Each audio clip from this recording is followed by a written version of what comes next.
Hey, what's up, everybody? It's your boy Timothy Shockley here at Dream Muscle Podcast. I'm here with Chris Camozzi, a UFC fighter, kickboxer. So thanks for having you. Yeah, man. Thank you. I'm excited for this. This will be fun. Yeah. So this podcast is brought to you by DreamMuscleCoffee.com. If you have not been at DreamMuscleCoffee.com, please go over right now. DreamMuscleCoffee.com. Click the link.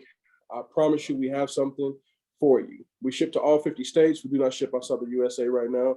But if you go to Dream Muscle Coffee right now, I promise you, you will not regret it. So welcome, Chris, man. Thank you so much for being on again. And just let's start off by, telling people who you are, where you're from, what you do, and then we'll go from there. Man, I feel like you gave me a better intro than I could do. No, I mean, let's see. I've been fighting forever. We were just talking a little bit about it. I got into mixed martial arts almost by accident, really. We'll just start from the beginning. I went to college for a year and came back. I decided college wasn't for me, and I was just working a job that I hated. And one of my buddies I grew up wrestling with told me about this gym he was going to. I knew what the UFC was, but I didn't really know like MMA or anything like that. He's like, it's a fighting gym, and they teach jiu-jitsu and kickboxing. And he's like, you should come with me. So I went down there, and like day one was hooked. But I just went down there to work out, do something fun, since wrestling and rugby and all that stuff was over. And, I just fell in love with it, man, and kept going every day. And the coach there asked me if I was interested in fighting. So I was like, sure, let's try it. And, fast forward, I was in the UFC, I think, for 8 years or so. I was with Glory Kickboxing. I still am, actually. Signed with PFL. I've gotten to travel all over the world. That's cool. Fighting and traveling on their dime. So it's been a crazy roller coaster of a ride, and it's nuts to look back and think like that day I didn't even walk in there planning on doing this. It was just something that I was doing to stay in shape and have fun.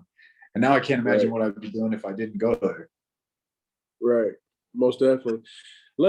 So let's go back real quick.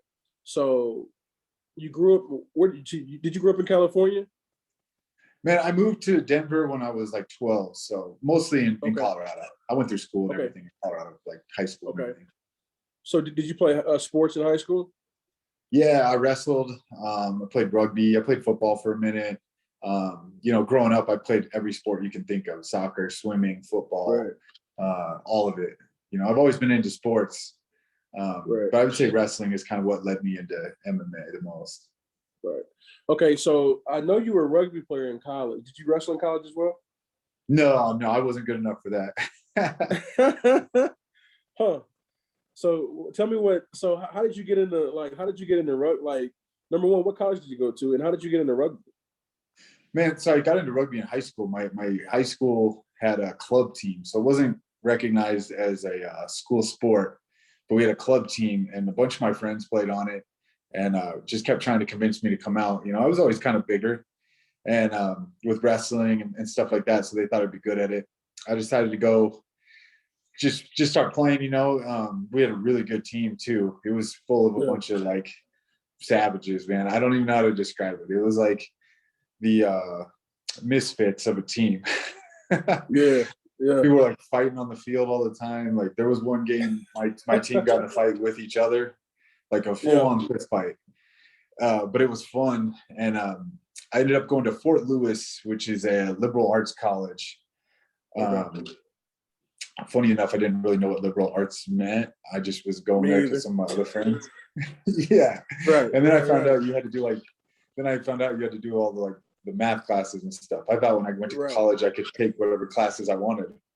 Right. So I feel like an idiot saying that, but I literally didn't know what liberal arts meant. Bro, I'm the same way. I did the same thing, man. I was mad when I found out, because I found out like day one meeting with the counselor that I didn't get to take the classes I wanted. Right, for sure. Yeah, I did the same. Oh, did you? Is that a 4-year college, 2-year college? 4. 4. Okay, yeah. So I went to junior college. My first my first 3 years. I'm like you, man. The liberal arts. I didn't know what it was. I took it. I thought it was easy. Get in there. I got to do math, English, and science. I'm like, oh, this is stupid. This is the dumbest thing ever. So I ended up. I went there one semester, and then I was like, I'm out. Like, because I played rugby up there, and as soon as the season ended, I was like, I'm out, man. I can't stand this. And that's what got me to where I am now. Yeah, that's what's up, bro. So you kind of already had that. It seems like you kind of already had that mentality of just facing adversity and that warrior, almost a warrior complex in a sense, you know. Yeah, I feel like wrestling will get that in you real quick. Yeah, wrestling's not for the faint of heart, man. It was one of the toughest things I ever did, you know. And then I just feel like over the years of doing it, you just get tougher and tougher because like the whole team is pushing each other. A lot of those guys started wrestling when they were like, 4 years old. I started in my freshman year and just like loved that. But yeah, everybody's pushing each other, and nobody has time for complaints in wrestling. If you want to complain, they're like, get the hell off the team. Right, for sure. And you know what's so crazy about that? See, when I was in high school, I played football, basketball, baseball, but the wrestling coach when I was in high school used to always try to get me to wrestle. And I saw what like my friends were going through, and I'm like, the guys playing on the football team. I mean, they would be. I mean, a friend of mine. I mean, he would be 250, 260 during football season, and drop down to like 205 in the off season. I'm like, bro, like just seeing that up and down in high school, I was like, no, thank you. I don't want to go through that. They starving themselves at lunch, doing all kind of crazy stuff, trying to make the weights and stuff like that. And to me, I'm like, I saw just that portion of it, and I was like, no, I'm good. Yeah. So it's tough, man. I didn't cut a lot of weight in high school. I just mostly wrestled my natural weight, which is what I'm doing fighting now. But yeah, I used to watch some of my friends go through those brutal cuts every week, sometimes twice a week, because you have duels, and then you have tournaments. And our duels were like Thursday, where you go against one school, and then Saturday was tournaments. So these guys were making weight twice a week, cutting weight over and over. Yeah. Huh. So when you were from high school, college, as a rugby player, did you ever, and I'm sure, I mean, I know there's professional organizations for rugby, but like, was your dream ever to be like, you know what, I want to take this rugby thing to the highest level? Was that ever a thought? No, not really. I mean, it would have been awesome, but like I said, I wasn't good enough for that either. I started playing rugby maybe 2 years before I graduated. I was decent at it, but I wasn't like pro level. Like I was going to go get on any team or anything. I just enjoyed doing it. Right. That's cool. So you go from, all right. So you go from, what was the transition from when you went to, I saw that you aired on the Ultimate Fighter season 11. Yeah. Yeah. So going from you saying, you know what, I want to be a fighter, I think this is something I want to do. I mean, did you go through your amateur series, or did you go straight in? Did you meet a connect and go straight into, the ultimate fighting, or like, how did that come about? Man, so I started my career with one amateur fight. I had one amateur fight, and then there was a point in Colorado a long time ago where they kind of outlawed amateur MMA for a brief stint. And I had a fight lined up. So the promoter called and he was like, listen, the fight's off unless you want to turn pro. He's like, if you turn pro, you can fight the same guy. You guys both just turn pro. Everything's the same, but they're not doing amateur anymore. So I didn't think amateur fighting was coming back. So I was like, all right, I'm in. And so I got paid $200 for that first fight. And yeah, I was pumped. I was like, man, they're going to pay me to do this? Because I was going to do it for free. And it was like the best $200 ever. It was like 200 win or lose. I won. But so that's how you know you love it, though. But that's how you know you love it, right? They say whatever you love, you can do it for free, right? Yeah. And so then I fought locally for a bit in Denver. Like we have a great MMA scene here. And then I started fighting like regionally. I'd say I got signed to a promotion in Canada called MFC. It's not around anymore, but it was around for a long time. And they were on HDNet. And then I can't remember if they went to Fight Pass or not at some point before going under. So I was traveling back and forth to Canada for fights. And then I got asked if I wanted to apply for the Ultimate Fighter season 7. Okay. So I sent in my tape and the application and all that stuff. I made it all the way through everything, and then they decided they wanted me as an alternate. So this was the 7th season. I don't remember who won that one. But I never made it on because nobody fell out, nobody missed weight or anything. So fast forward, season 11 came up, and the Ultimate Fighter called me. They're like, hey, if you want on the show, you're on. I didn't have to try out or anything. They just put me on the 11th season. And so, yeah, I made it on there. That's cool. I don't know if you got to see it. It was short because I won the fight, but I broke my jaw. So they sent me home anyway. So I was only there about a week and a half, I think. Yeah. So, all right. So you got this amazing opportunity. You're Ultimate Fighter season 11 after being put basically on the wait list the first time around. Yeah, a few years. Get on the show. A few years. You get on the show and break your jaw. Yeah, we had a brutal fight. Like, I broke his orbital, he broke my jaw, and they didn't know about it at first. So I moved into the house and everything, and I was sparring and training, and every time I would get hit, it was just like horrible pain, you know. Finally, one of the producers kind of noticed it, so they took me to the dentist and they x-rayed me, and then found out my jaw was broken, so they sent me home. And when I got home, what's up? But then you come back, right? Yeah, so when they sent me home, though, they didn't tell me anything. They were just like, sorry, you can't continue. And I was bummed, man. Like you said, I waited. I did all this stuff. I thought maybe that was my chance. So I came back home, healed up. I kept training and stuff. I just thought I'd keep fighting regionally. And then I get a call to be on the finale. Since I won the fight, they were like, well, you technically didn't lose. So they put me on the season finale. And I ended up winning that fight and got a contract anyway. So it's kind of funny looking back. It's almost like the second best case scenario that could have happened because, you know, winning the show would be number one. But number two, not having to live in that house for 6 weeks. I mean, it's miserable, man. It's rough.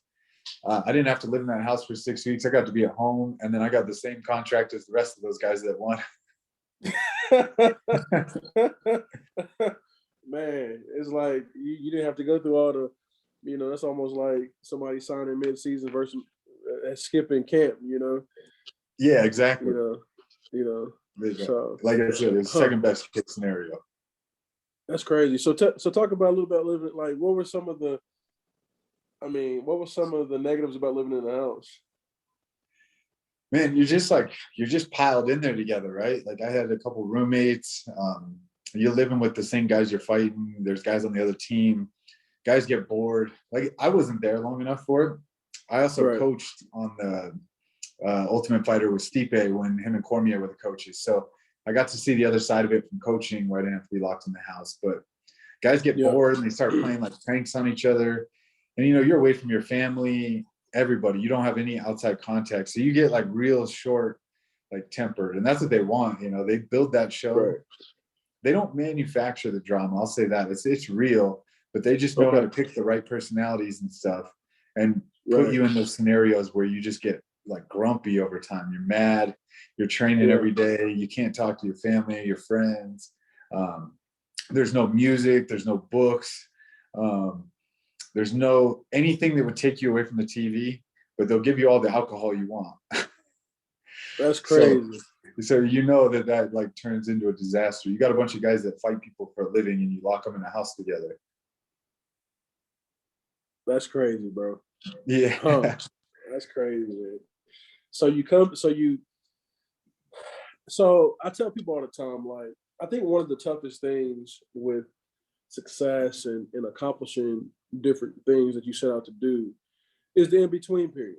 You know, like waiting on the contract, waiting on the deal, waiting on the call, you know, and to have to train and train and train and train. I tell people, you know, for me, you know, I played 7 years in the Arena Football League, and I say the thing that sucked the most for me was, even for when I was in college, was like summer. You know, I think for me, summer was the longest. I thought summer and spring were worse than the camp itself, you know, and it's just a long stretch, you know, without anything. Like as a fighter, you know, yeah, you can grab a fight, you know, throughout the year, you know, And or if you're waiting on something big, maybe you hold out and you're waiting on that call or whatever.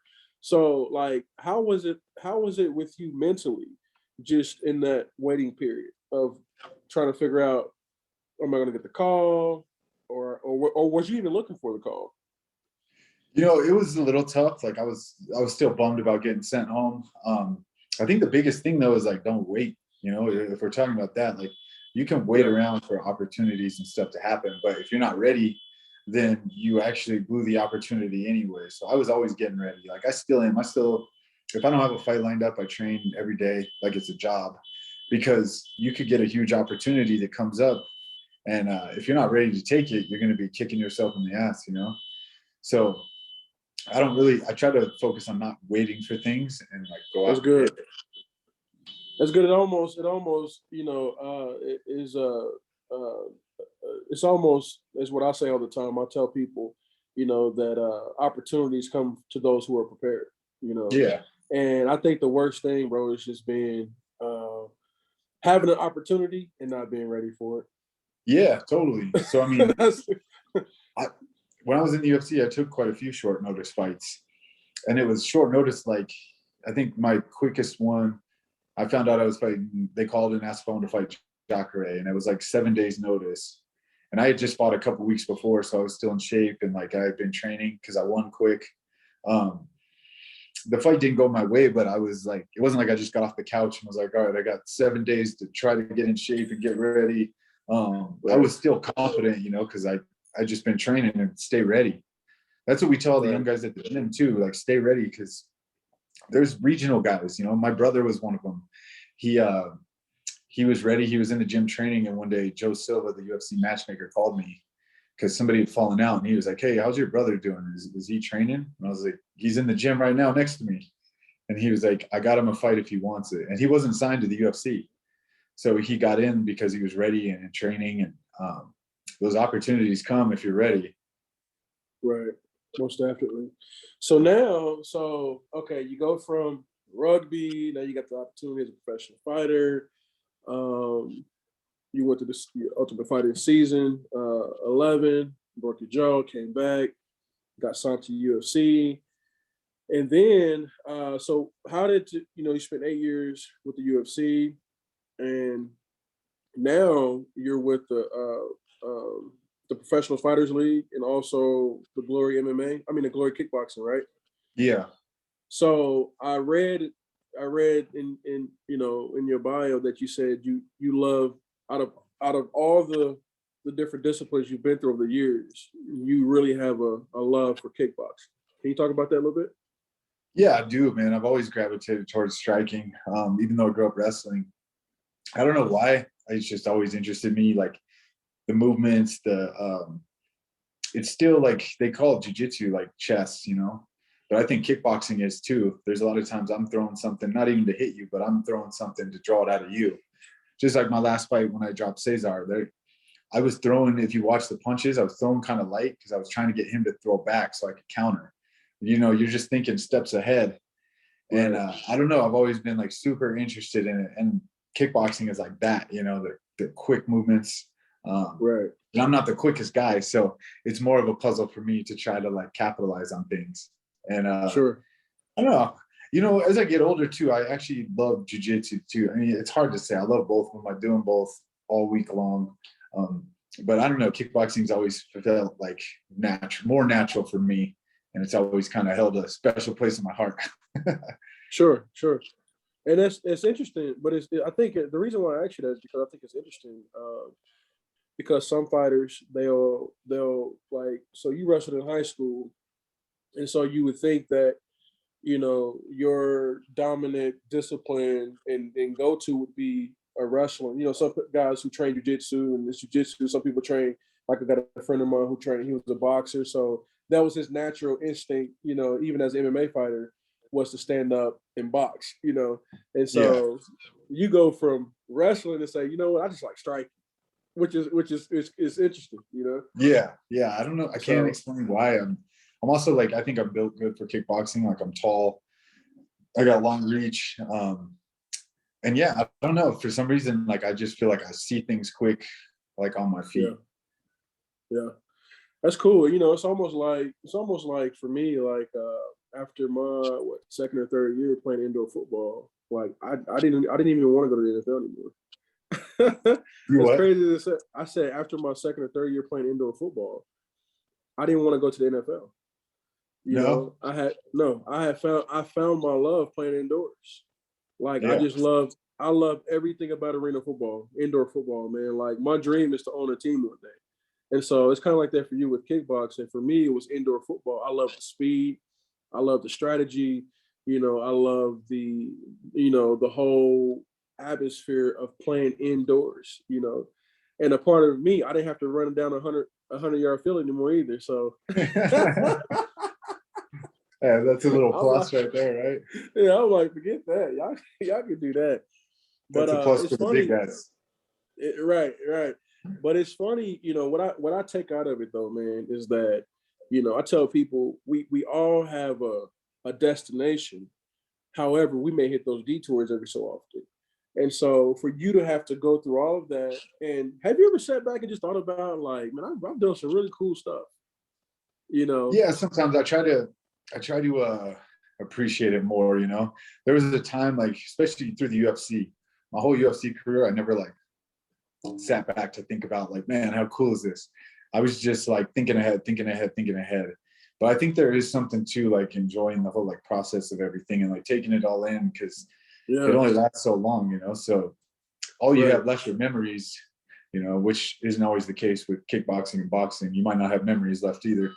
Um, but hold on, I lost you for a sec. You still Oh, here there? we go. Yeah, Yeah. there we go. Um, so yeah, now I try to kind of like take it in more and just like appreciate the experiences I have too. You know, I've gotten to travel all over the world and not pay Yeah, for it and get to see some that's cool cool. things. Yeah. And like fight in massive arenas um that are jam-packed full, you know, and walking out in those crowds. Some people never get to experience that. Like you got Yeah, it with the arena football too. It's actually like a pretty surreal experience. yeah, it really is. And this is one thing I appreciate about you guys as it relates to MMA, kickboxing, jiu-jitsu, all the mixed martial arts, is that you guys there's like a there's like a humility that comes with you guys in sport. Like I tell people all the time in football, I feel like there's just no human like it's just so jacked. Football is just jacked up here, bro. Like if you coming from college, if you're not going to the NFL, there's really nowhere to go. Like you go back home or go play on some outdoor team with no fans. It's just horrible, man. Or you go play flag football up the street at somebody's high school. But as a fighter, man, there are so many different things. I mean, from jujitsu to kickboxing to boxing to like there's so many opportunities in mixed martial arts that it's like if it, when you're coming out and want to and as in aims to become a professional, like sky's like you really can do it. like the chances of becoming a professional in you guys' sport, yeah, it's extremely difficult because to be a pro at anything is not hard. I mean, it's not easy. However, it's like there is a chance. And with football, even in basketball, there's a chance. Even in baseball, there's a chance because there's so many opportunities. You know, from double A, triple A, single A. You can go to play basketball in China. You can go to Denmark. You can go to Puerto Rico. Yeah. Football, there's nothing, bro. Like you, you pretty much go into the CFL, the indoor league, or the NFL, and that's really slim to none as well. So I appreciate the respect and the humility as it relates to you guys' sport. I mean, even amateur fights, man. Amateur fights are crazy. I mean, they're Oh packing man. out. They're packing out casino, 5,000 people in a casino, man. An amateur fight. That is crazy. That shows a lot as it relates to the sport, man. And I gotta respect that, you know. Yeah, no, I mean it's cool. There's a ton of avenues now, like they weren't always around. Um, so it's cool to see it like grow more and more. And like people think that only the best guys are in the UFC, man, but there's guys overseas you've never heard of. There's a guy in Russia you've never heard of that, you know, could be champ. Who knows? Yeah, Everybody's related the UFC to MMA. But man, there's guys like, you know, Demetrius Johnson left the UFC as one of the longest reigning champs, and he went over to one, and then he just recently got knocked out like by a guy you never heard of. It's nuts. It's not always the best guys over there either, and it's worldwide. They just get the most exposure there. Right, for sure. Talk a little bit about the professional fighters league and like the tournament. I found that I just got hip to that just recently, and I think it's kind of cool. It's like a tournament style of fighting. Yeah, so it's basically this season. So there's a few like ups and downs with it, right? They call it a season, but it's only 2 fights, like the regular season. And then they do the playoffs, which is 1 fight coming up. And then from there, you go to the finals. And the finals is they pay you $1 million on top of, we get paid each fight. And then the grand prize at the end is the belt, $1 million. So it's pretty cool. Like, I think they have something cool. I think they need to iron out some of the details as far as like the point system needs to be maybe looked at a little differently, or make it a single elimination tournament. I don't know, but it is cool. I actually like the format of it, and it's cool to have a season, because if the PFL was all I was doing, it's kind of nice to have an off season sometimes, because from football, off season is actually where you get better. You don't really get better getting ready for fights. When you're in training camp, you're not trying to work new stuff. You're just trying to sharpen what you have, at least for me. Right. So when I don't have a fight lined up is when I have the most fun training, and I try new things and take chances, and I try to learn new stuff. So the season format is actually pretty cool for that. Right. Huh. That's cool. That's super cool. So how long have you been with the Professional Fighters League? This is my first season with them. Okay, cool. Okay, cool. Yeah. That's what's up. Cool. So you're also a coach as well. Yeah. Yep. I coach kickboxing out here. I coach jiu-jitsu a little bit. I do some privates. I used to teach some classes. And I recently just closed down where I was teaching classes at. I was teaching jiu-jitsu and kickboxing. And I merged with my jiu-jitsu coach's gym because he didn't have a striking program there. So now I've partnered with him in the gym. He's been around for a long time. And it's actually a really cool, like, working relationship, because I run the whole striking program there, and then he runs the jiu-jitsu program. And he has a really nice gym. And we just started that last week, actually, is where I kind of merged with him. And so far, it's been fun. So you had your own facility? It wasn't my own. I had my own like training programs within a gym. So I didn't own the gym or anything like that. I get it. Yeah, I get it. But people come to train with me there, and then I ran everything and was the head coach. That's cool, man. That's cool. So what do you do outside of, I saw you on vacation, you doing all kind of stuff, man. So outside of fighting, like, what do you like to do? It's tough to say, man, because like I said, I train every day anyway. It's like it's a full-time job. I treat it that way. So 5 to 6 days a week, I'm at the gym a couple times a day. So it doesn't leave a ton of time for hobbies. I think this is I think this is important. Let me look at this a little deeper. You said you train every day like it's your job. I think that's the difference between people who become great and then people who just settle for average or good at what they do, but they don't become great at what they do. They say, in business, they say you treat it like a business, you get paid like a business. So like it's almost like that same idea. Like this is when you look at it, like this is my job. This is what I do. Yeah, like, I'm a pro. Like I train. I train with the best of the best. And I think that's something that the younger guys don't really understand.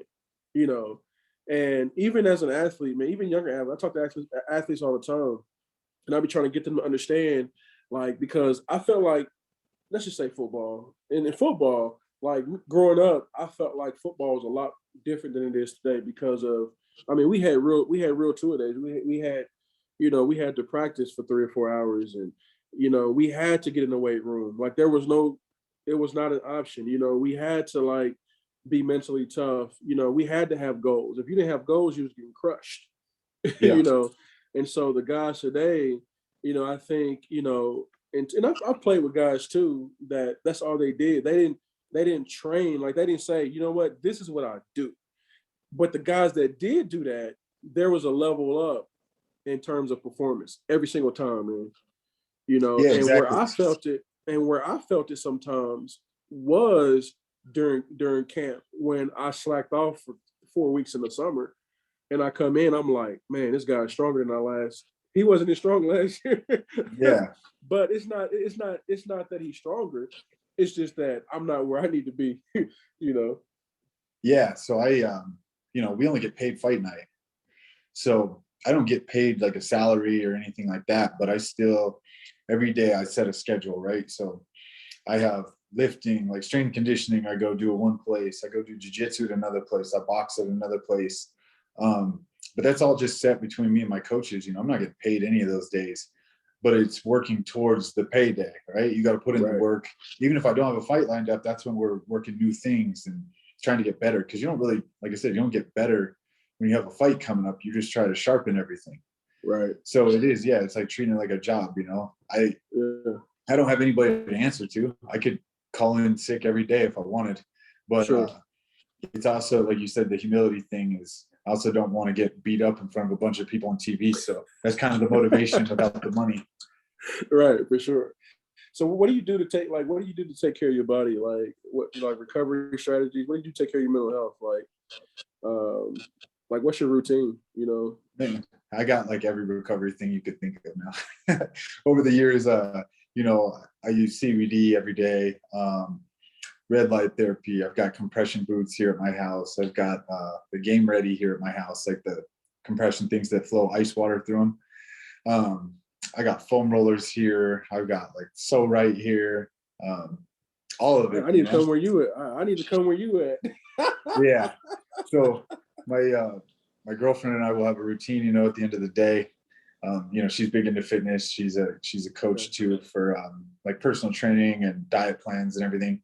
Her and I have this routine now that we've started where at the end of the day, we'll watch a show or we'll watch a movie or something, but we lay on the floor and we use like the rollers or any of the recovery stuff. Cause you're sitting there anyway, watching TV. So you might as well like do something kind of active. I mean, there's times where we just want to like sit on the couch, but we've tried to make it a routine, or we do like core stuff, like ab stuff and stretch and, it actually, I love it because then you sleep better too. And it's kind of a good little routine. We just randomly started doing it one day and we kind of kept up with it.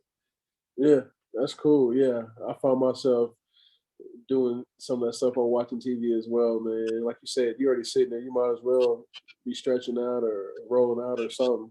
So yeah, you just stretch and roll throughout the movie and, you're doing the same thing, but you're actually like getting better. You're making your body better. Yeah. Heck yeah. In terms of like CBD, like how long you've been taking it, and like, because I feel like I take CBD as well, man, because I had a lot of concussions playing the game, bro, and I've been up and down with this thing until I got on CBD and been a lot more consistent in my mental health. But talk a little bit about like when you started taking it and how it affects you and the positives of it.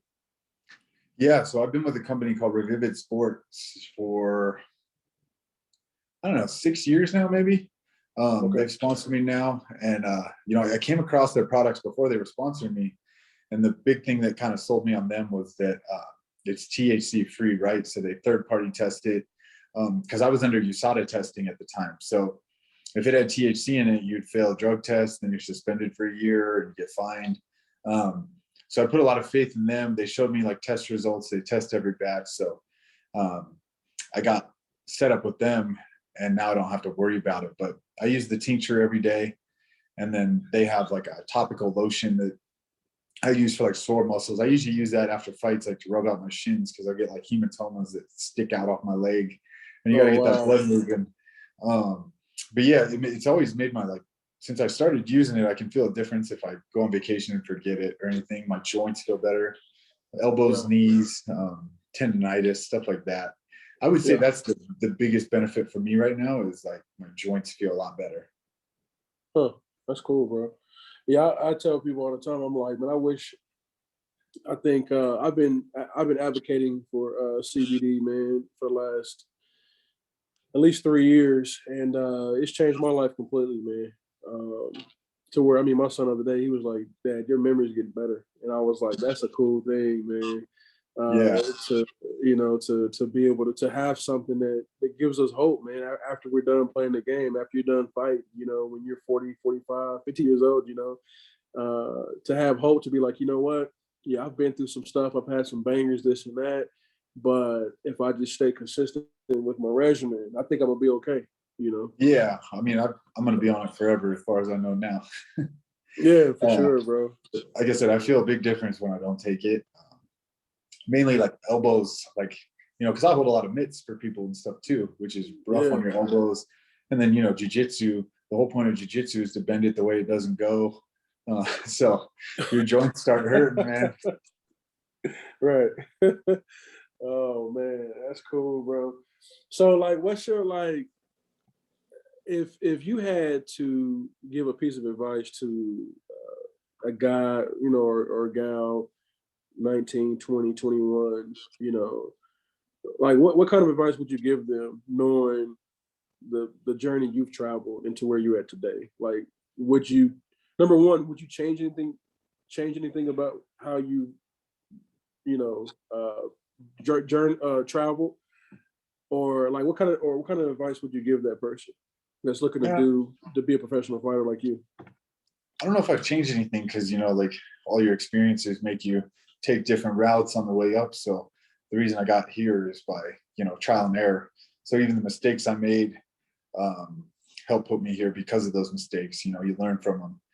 But I would say, just like we kind of already talked about, one, if this is something you want to do, you got to treat it like a job. Well, actually, number one would be to start at a gym that is a good gym that you feel comfortable at, right? You got to do your research, because I've been to other gyms where you could walk in day one and they're like, oh, you want to spar? Let's jump in. I think there's a lot of guys are rushing to get there now. And there's something really important about learning the basics and going to a solid gym. And if you really want to do it, you'll take the time to learn the fundamentals and be solid. You won't be in a hurry to fight right away. It's kind of the biggest red flag at the gym is if somebody walks in the first day, never trained, and they're like, I want to fight. Like, we don't even know if you want to come to training every day because you haven't done it yet. Right. It's kind of, yeah, stay hungry and humble. And just keep showing up every day and get better. Show that you can pay attention. Be coachable. Take what people are showing you and use it. And just, you know, it's not a rush. You got to take your time to get there. Everybody great took their time, you know, whether they started when they were kids or not. So I think too many people want the quick, easy, rushed route, where the guys that actually come in and or girls put in the work and just stay quiet and learn and pay attention are the ones that usually go somewhere. That's good. That's good. So what do you have a book you recommend? Is there any type of book or any type of material that you recommend for someone who just wanted to tap into that mindset of success and high achievement and things of that nature? One of them is one of my favorite books. It's called Extreme Ownership, and it's about like owning up to. It's been a while since I've read it, but I remember it was just a great book by Jocko Willink, and it's about like you owning up to things that happen and errors and stuff, rather than blame shifting. It's a lot more in depth than that, but that's kind of a brief summary. Okay. And I just finished. I like books, so I just finished another one that I really liked. It was called Winning by Tim Grover. Tim Grover, yes. You know him? Yeah, I read his last book. Okay, so he's got Winning now, and for those of you that don't know, he was Kobe and Michael Jordan's trainer. And the book is fun because he shares a bunch of stories about those guys and their mentality of everything and why they were different and like what they did in their off time and how like basically addicted and almost like borderline psychotic about their sport, that they almost did like took it overboard, and where he'd have to like stop them from doing stuff. But he just shares a lot of like stories about them and like what it takes to be great. And it's not kind of he says right in the beginning, this book's not meant to like fluff you up and yada yada. He describes winning and how most people aren't winners, and here's why. It's pretty like blunt and brutal, but it's good. Right. Huh. That's cool. Yeah. So extreme ownership, that sounds fun. I'm gonna check that out. Extreme ownership. You'll like it. And yeah, and winning Tim Grover. I'm gonna check that one out as well. I read the last one. It was crazy, man. His whole strategy was just mind blowing. And I didn't understand how competitive Kobe. I knew Jordan was. I didn't understand how competitive Kobe was, man. But yeah, but that was kind of cool. Extreme ownership. I don't know if you've ever heard of Jotko, who wrote it. He so he's a black belt in jiu-jitsu, but he's a Navy SEAL, or was a Navy SEAL. And so he shares a lot of his like military stories and how he was the leader in the military, and like why you have to do this, why if you're the leader, or here's what it takes to be the leader, and like owning up to things. And so now he tours around speaking, and he's like a rough dude. If you see him, his face looks like a catcher's mitt, man. Like this dude's been through it. And he goes around to like corporations and stuff, and even like gives these speeches and stuff to corporations and CEOs and all these things. And he kind of goes in and picks the business apart and shows, what they're lacking and why. Huh. That's cool. Yeah, it's another intense one. Yeah, I'm gonna definitely check that one out. So for everybody, extreme ownership, and I'll actually post these on the podcast. That way people can go check those out as well. What was the most surprising thing that you found out about being a pro or UFC? Some guys, they get to a certain level and they be like, man, I thought everybody worked hard. And I realized that I'm like one of the few that worked hard, So like, did you notice any of that as you became a professional, or was anything shocking to you about being a professional that you thought was like pro-ish, and you got up there and it was like, like this guy don't even fight, this guy don't even lift weights, or something like that, Yeah, I would say I might take it a different direction, like the business side of things, but fighters, man, they don't make the money that you think, right? Like we're probably the least paid of any professional sport. We don't get there's a few guys that get like the $1 million contracts and stuff, but for those of you watching, like some of your favorite fighters like might make less than your average 9-to-5 job. They just love it.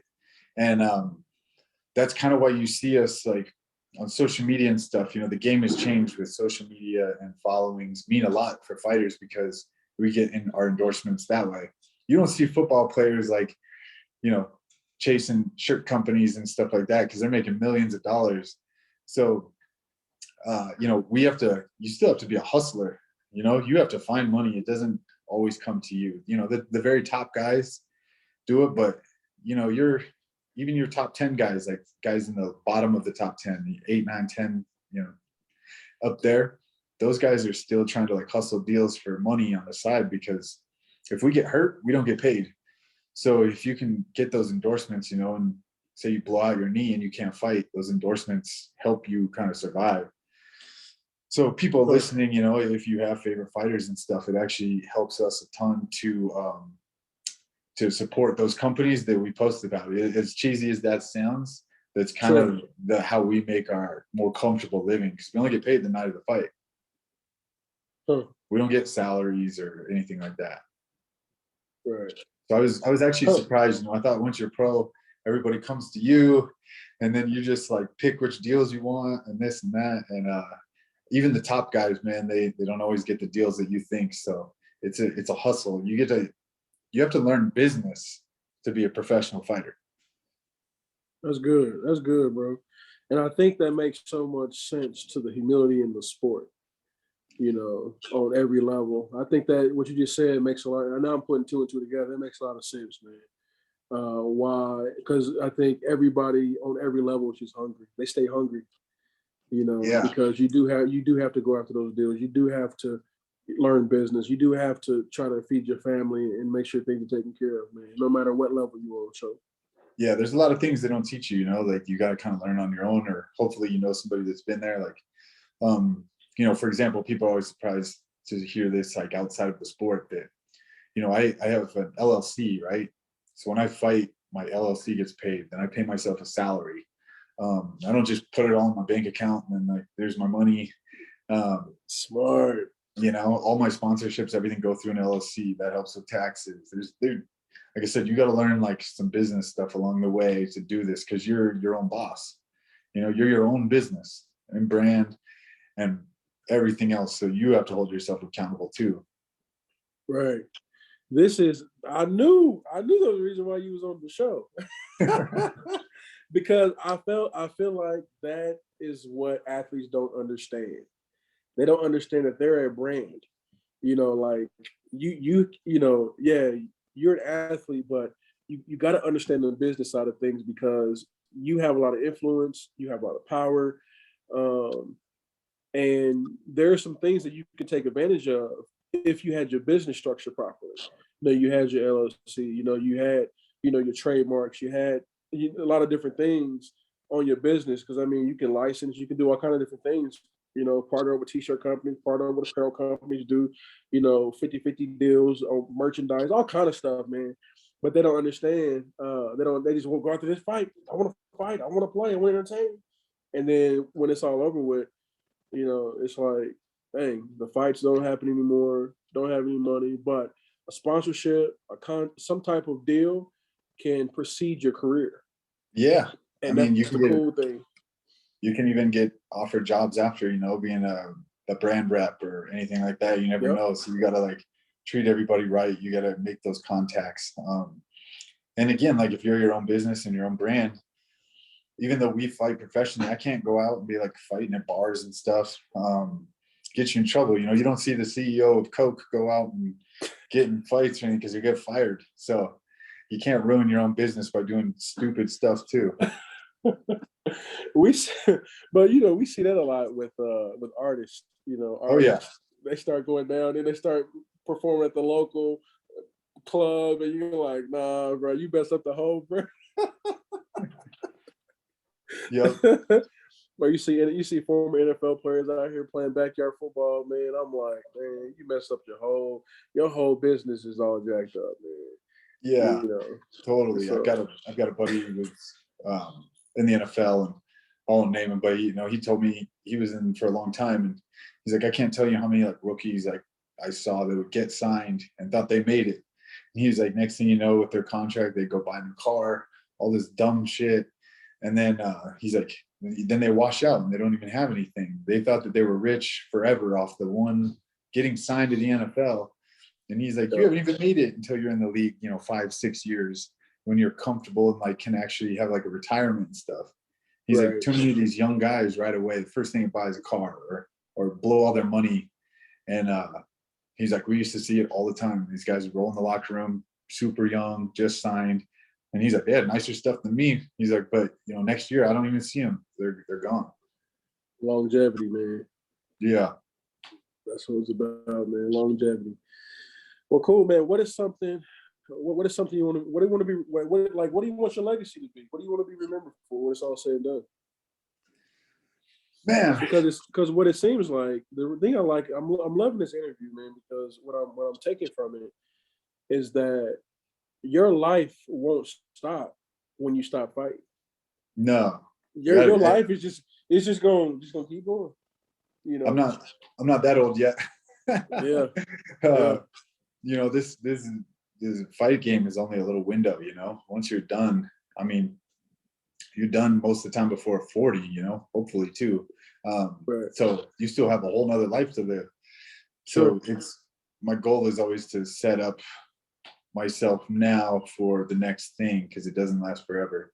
And I think, I don't know, like as far as being remembered, I've always wanted to be remembered for taking those fights, showing up every time, leaving it all out there, having exciting fights, and entertaining, but also like humble and I've been nice to fans and everybody I met along the way, because again, like those relationships could mean something. You never know who you're meeting. I could be at a fight and a guy comes up, says he's a big fan, and if you treat him like shit, and then you find out again, like he's the CEO of Coke or something.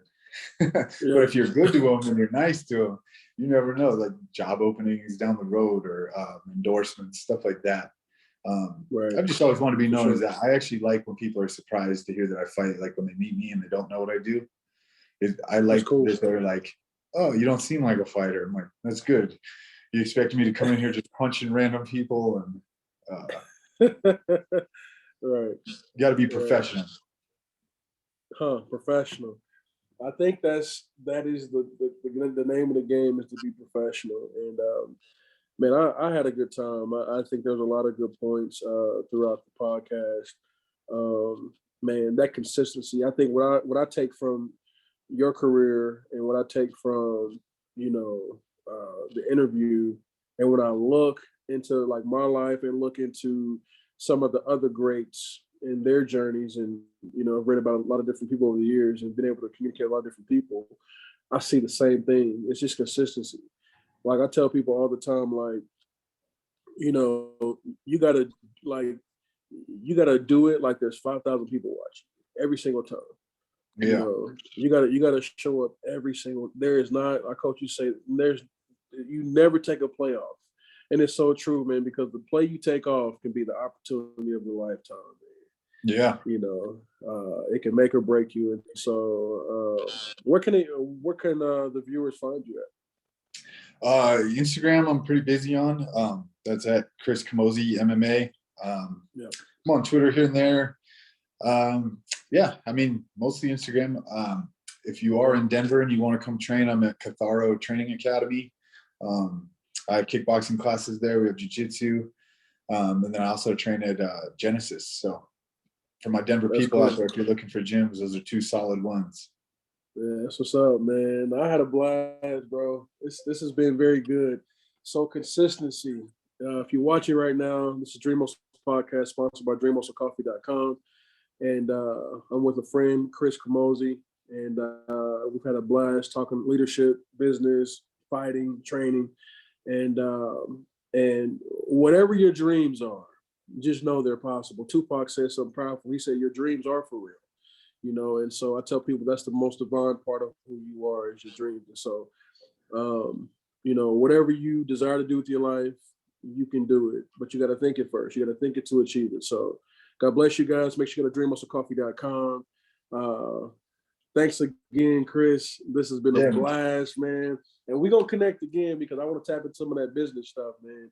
Yeah, let's do it. I think a lot of people don't understand, they could actually have they can have a better experience as a pro if they understood some of these advantages business-wise and how to really like move. Because what we do know, and I'm in on this, and what we do know, Chris, is that a lot of people are making money off of MMA, except the fighters. Yeah, for sure. A lot of people are making money off of the sport, man. I'm talking about managers, promoters. You got guys who actually go out and search for sponsorship deals who get like their bookings. There's so many different opportunities, and I've always been about. I'm like, it's time for athletes to start taking control of their brands and being like saying like being that guy or that girl to be like, no, this is my brand. Like, I'm going to do this how I want to do it. I'm going to take the opportunities I want to take. I'm not going to just have people force me and I'm not going to be a puppet in my own show. Yeah, exactly. You put in the work. You know what I'm saying? You the one. So I think it's reasonable that you understand and you know how it works, so you can make sure that you're doing things that you desire to do and not despising the very thing that you're striving to do. You know what I'm saying? Yeah. And when you're the one paying everybody, you're the boss. A lot of people don't realize that. They think their coach is the boss, their manager is the boss. They don't pay me, I pay them. That's facts. That's good right there. That's facts right there, bro. Yeah, that's good right there. Well, God bless you, man. Thank you so much. And I'll see you next time. Yeah, we'll catch up soon.